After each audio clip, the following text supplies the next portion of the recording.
అందరికీ నమస్కారం. Welcome to జీవన చినుకు. చిన్న కథ పెద్ద అర్థం.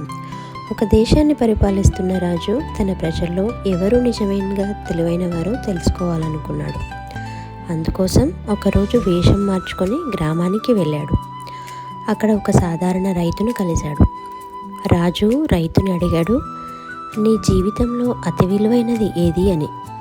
అప్పుడు రైతు క్షణం కూడా ఆలోచించకుండా ప్రశాంతంగా ఇలా సమాధానమిచ్చాడు, రేపు ఆకలిగా ఉండనన్న నమ్మకం సార్ అని చెప్పాడు.